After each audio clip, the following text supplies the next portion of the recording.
Guaíba, o comentário de Cristiano Oliveira. 9h48 para Cindy Lojas Porto Alegre, a melhor solução para o teu negócio. Meu caro Oliveira, bom dia. Saudações, bom dia a todos. Ontem foi uma quarta-feira de muitas reuniões pelo lado do Grêmio.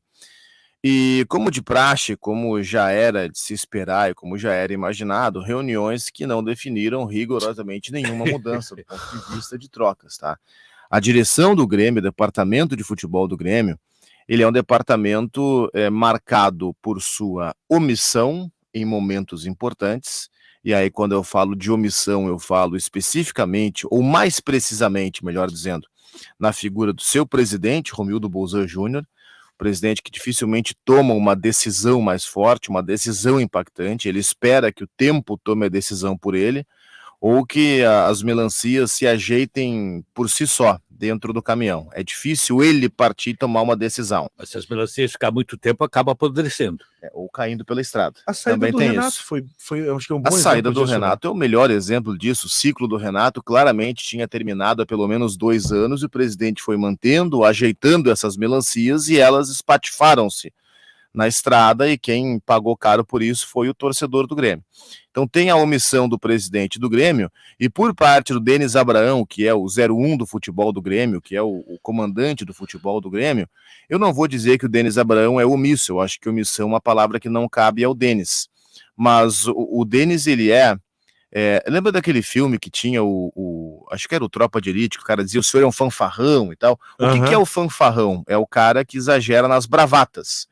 O que é a bravata? É o cara que mete, eu vou fazer, eu aconteço, comigo é diferente, e na prática é mais do mesmo. O Denis Abraão é isso. Ele tem um discurso forte, ele tem um discurso mais impactante, ele tem um discurso que penetra mais do que penetrava, por exemplo, o discurso do Marcos Herrmann, esse completamente passivo, mas as ações não são rigorosamente nada condizentes com o discurso. O Grêmio é o mesmo time, os argentinos diriam pecho frio, do ano passado, com menos qualidade, e as mudanças não são feitas, as trocas não são feitas. O Grêmio foi no mercado e não reforçou o seu time, exatamente como todo mundo imaginava e sabia que fosse acontecer, porque é um filme repetido, tá? Então essas reuniões que aconteceram ontem na Arena, elas não definiram, ou no CT do Carvalho, elas não definiram nenhuma mudança, e isso já era absolutamente esperado.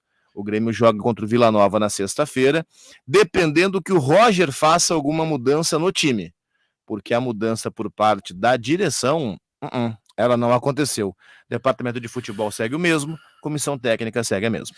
Sabe que ontem eu vi essa notícia, a gente trouxe aos nossos ouvintes da reunião, e eu fiquei com aquela sensação, me deu um déjà vu, né, do meu período de faculdade, onde pintava um problema, e aí a melhor solução para que tudo ficasse como estava, sem qualquer alteração, era criar um GT, um grupo de trabalho.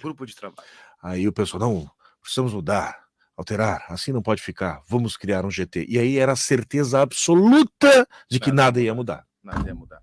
O cara que tem uma posição assim de influência, uma posição de liderança, uma posição, no caso do Denis Abraão, o cara que comanda o futebol do Grêmio, o vice-presidente de futebol do Grêmio, ou no caso do Romildo Bolzan Júnior, o presidente do Grêmio, a figura máxima de um regime que é presidencialista no clube de futebol, um cara que tem um posto de tamanho destaque, ele não pode ser covarde, né? Ele não pode ficar atrás da mesa, ele não pode ficar atrás dos fatos, ele não pode ficar à sombra dos acontecimentos. Ele tem que ter coragem, ele tem que ser corajoso, ele tem que tomar decisões. Tomar decisões não significa que a decisão vai ser 100% acertada. Você vai tomar decisões certas e erradas. O grande problema do Grêmio dos últimos anos, no que diz respeito especialmente à contratação de jogadores, é que todas as contratações foram erradas, né?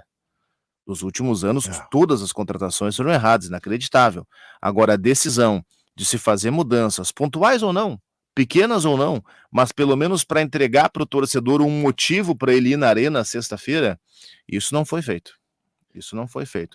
Daqui a pouco vai aparecer alguém para dar uma entrevista coletiva, dar um discurso mais forte ou menos forte, mas nada vai mudar.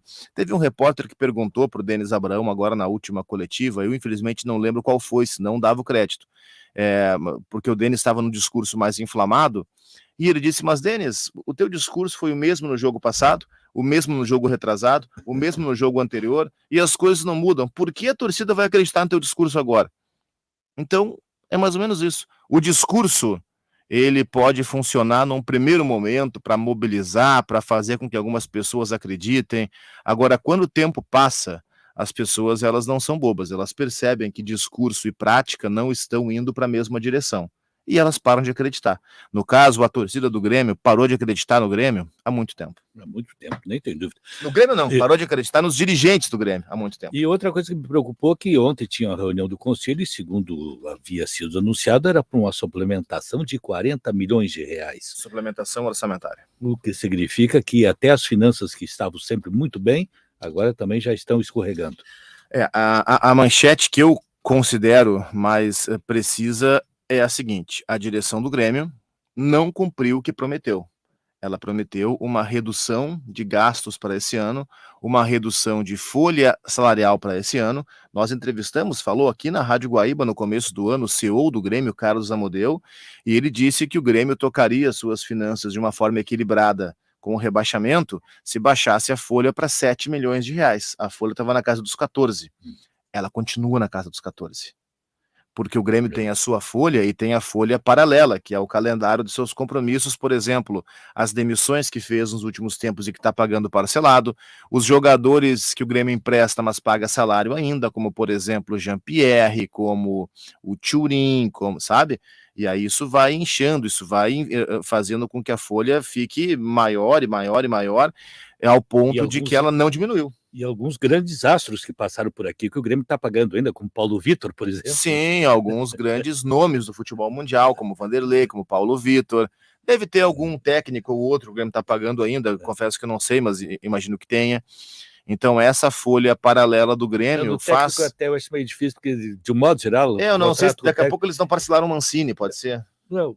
Ah, bom, mas sim, que porque saiu, tu demite, tem que pagar, acho que 2 salários inteiros, mas daqui a pouco tu parcela. Enfim, eu confesso que eu não sei como é que funciona a questão do técnico. Mas... De modo geral, 2 salários tem que pagar. De modo geral, 2 salários. Mas esse é o Grêmio com a sua folha que está igual à folha do ano passado, sendo que esse ano está na Série B, né? E com um elenco maravilhoso. Mas tem um elenco maravilhoso. É, espetacular. Bom dia para o Gilson Batata lá em Bento Gonçalves, para o Cláudio Furtado, que está na audiência, e por aí vai, tantos outros que mandaram mensagem. Hoje foi uma enxurrada, né? Todos os dias vem muitas mensagens, mas hoje foi realmente, me surpreendeu acima da média, né, do que a gente está acostumado a ver e acompanhar aqui. Na mesma linha, o gremista e guaibeiro, Norton, disse aqui, ó, sobre a questão do Grêmio, a reunião, eu falei aqui do GT, os grupos de trabalho. Na empresa onde eu trabalhei, a solução era criar uma task force, uma força de trabalho, dava tudo na mesma, né? Então por aí vai. Ele trabalhou em Londres, essa é a diferença. E aqui, ó, eu tinha separado o estagiário, pelo visto tá editando o site, deixaram passar, não sei. A Folha de São Paulo noticiou o crescimento do PIB sem mas. PIB cresce 1,2% no segundo trimestre com volta de serviços no Brasil. Aí, opa, mas deve estar na linha de apoio. Resultado divulgado pelo IBGE vem acima das expectativas de analistas. Ou seja, daqui a pouco eles vão editar isso aqui, vai ter um porém, um mas, entretanto, com tudo. Então tá bom. Oliveira, até às 11? Até às 11, ganhando o jogo. Muito bom.